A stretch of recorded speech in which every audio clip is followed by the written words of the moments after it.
खुद पे शक करना अपने साथ धोखा होगा। सर हो ये रहा ना कि पिछले 2-3 मॉक से ना मेरे मार्क्स गिर गए हैं। एंड ऑफ द डे क्या हो रहा है कि जब मैं मॉक करके एनालाइज कर रहा हूँ, बिल्कुल सेटिस्फेक्शन से फील नहीं हो रही। मुझे लगा बहुत कर सकता था इस मॉक में, बट इतना मेहनत करने के बाद जो मुझे मिलना चाहिए था वो नहीं मिल रहा है इस मॉक से मुझे। मतलब कि एंड ऑफ द डे क्या बोला, जितनी मैंने पूरे साल में मेहनत करी है उसका हाँ, सेटिस्फेक्शन मुझे मॉक से मार्क्स में नहीं दिख रहे। तो मैं पहले पूछना चाहूंगा कि तुमने जितनी मेहनत करी है उसके हिसाब से तुमने अपने आप से नंबर किस मायने में एक्सपेक्ट किए हैं, और अगर एक्सपेक्ट किए हैं तो क्या नंबर एक्सपेक्ट किए हैं उतनी मेहनत में अपने मायने से। मैंने रीडिंग सेक्शन जो लीगल इंग्लिश सीआर की लेके 60 रख हाँ, रखी है नॉर्मल, और जीके और मैथ्स दोनों मिला के मैंने 25 रखी हुई है। तो ये तेरे हुए टोटल मिला के 85 नंबर। हाँ सर। तो तेरे 85 नहीं आ रहे 85 ऐसा नहीं आ रहे। हैं। 4 मॉक पिछले मैं आपको कहानी समझाऊंगा, उसमें आपको समझ आएगा। एलई 48 में मेरे 92.5 आते हैं, ठीक है। एलई 50 में मेरे 71 आ जाते हैं। एलई 51 में फिर मैं उसको 86 ले जाता हूँ। आज एलई 52 लेके आता हूँ, फिर मेरे 70 आ गए। ऑल ओवर मेरे घटिया से घटिया दिन पे एलई के रैंक शीट में मैं 200 से नीचे नहीं जाता। अच्छा, तो जिसमें तेरे 70 बनाए थे उसमें तेरी क्या रैंक थी। 150 से 200 के बीच में। हाँ, तो अब मेरे को अब बता कि जिस दिन तेरे 90 आए थे उस दिन तेरी क्या रैंक थी।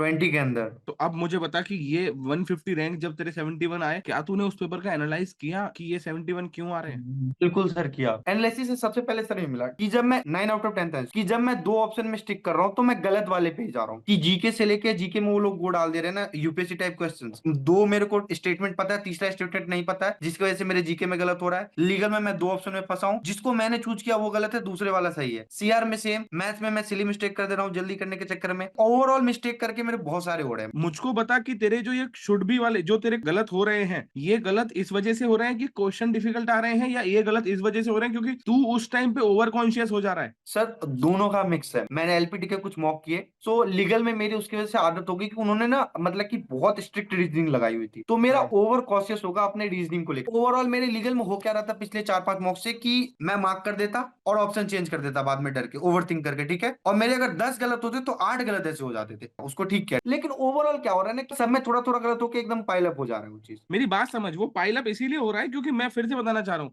वो पाइल अप इसीलिए हो रहा है क्योंकि एंड टाइम पे सबसे बड़ी दिक्कत यही होती है बेटा। अब जब हम पेपर के पास पास पहुंच रहे हैं ना धीरे धीरे, यहाँ दो चीजें एक साथ बढ़ रही हैं।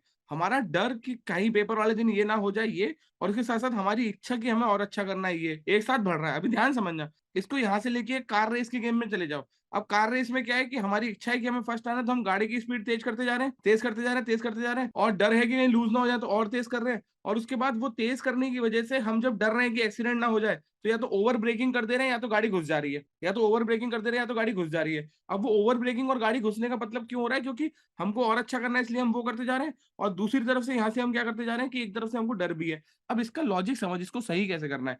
इसको सही करने का एक ही पॉइंट है हर्ष। इसको सही करने का पॉइंट है कि तेरे को सबसे पहले तो लास्ट तूने क्लेट का पेपर उठा के कब देखा है, प्रीवियस ईयर और उससे प्रीवियस ईयर वाला। मैंने सर लास्ट वीक किया था जब मेरे मार्क्स बिगड़े थे तो। हाँ, और वो करके तुझे क्या समझ में आया था, कितने बन रहे थे उसके हिसाब से तेरे। 95 से 100 के बीच में बन रहे थे। तो उसका मतलब क्या हुआ कि इस टाइम पे हो क्या रहा है कि एलपीटी, एलई, सीएल सबके यहाँ पे पेपर बनाने वाले लोग अलग अलग हैं, और सब लोग अपने अपने लेवल पे कोई कोई सेक्शन को और हार्ड और हार्ड और हार्ड और हार्ड और हार्ड करना चाह रहे हैं। और जब सब लोग अपने अपने सेक्शन को और हार्ड करना चाह रहे हैं, तो तुम लोग उस सेक्शन को और हार्ड को देख के करते हो। अब दिक्कत यहाँ नहीं आती, वो करने के बाद जब तुम उसको करके फ्री होके अपनी आगे की तैयारी करते हो, तो उस वाले और हार्ड के वूंड तुम्हारे दिमाग में रह जाते हैं, और उस और हार्ड के वूंड तुमको कहते हैं कि अगले मॉक के अंदर ध्यान रखना है। तो तुम अपने पेपर देने का पैटर्न, अपने पेपर देने का तरीका, अपने पेपर देने के रीजनिंग को अपने पिछले मॉक के हिसाब से चेंज करके अगले मॉक में इम्प्लाई कर रहे हो। बहुत ध्यान से समझना बेटा, मैं आंसर तक पहुंच पा रहा हूं। तुम अपने पिछले मॉक की वजह से हर बार अपने अगले मॉक को चेंज कर रहे हो। अब मेरी बात समझना,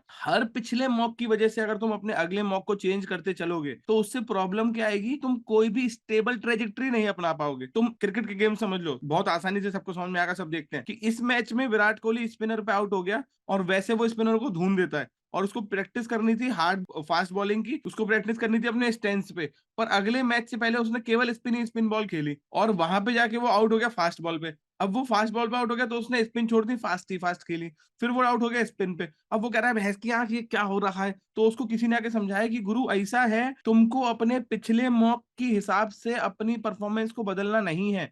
तो वो कहेंगे तो फिर कैसे करना है sir, what will be the deciding factor, what will be the light tower जो हमको गाइड करेगा हमें तैयारी कैसे करनी है। Your deciding factor in your light tower will not be your previous mock, your deciding factor in your light tower will be the average of your 5 to 10 मॉक्स। तुमको सबसे पहले क्लियर करेगा कि तुम्हें क्या करना है, एक मॉक नहीं। पहली बात। और दूसरी बात, अब जब पेपर में 10 दिन बचे हैं, तो वो वीडियो के अंदर तुमने एक बहुत प्यारी चीज देखी होगी, उसमें मैंने दो एटीट्यूड बताए पेपर देने के। पहला एटीट्यूड बताया कि मॉक देना ऐसे है जैसे मेन पेपर है, बट देने के बाद उसकी रिजल्ट को ऐसे करना है जैसे अगले दिन तुम्हारा मैच है, तो आज तुम बस निक्कर में खड़े होकर प्रैक्टिस कर रहे हो। पॉइंट समझ में आ रहा है? फर्क, मेरी बात समझना बेटा, इतना ही गेम होगा माइंडसेट का। इस टाइम पे वो बच्चा जो इस बात से घबरा गया कि मेरे मॉक में कम नंबर आ रहे हैं और भरोसा तोड़ दिया, वो बच्चा किसी के साथ गलत नहीं कर रहा, वो अपनी उस मेहनत के साथ गलत कर रहा है जिसको वो पूरे 1 साल से करता आया है। अपने आप को रिगरसली बार बार रिपीट करके इस समय एक लाइन बोलनी होगी मेरे दोस्तों, और वो बोलनी होगी कि मैं अपने साथ धोखा नहीं कर सकता, और खुद पे शक करना अपने साथ धोखा होगा। लिख लो इसको कहीं।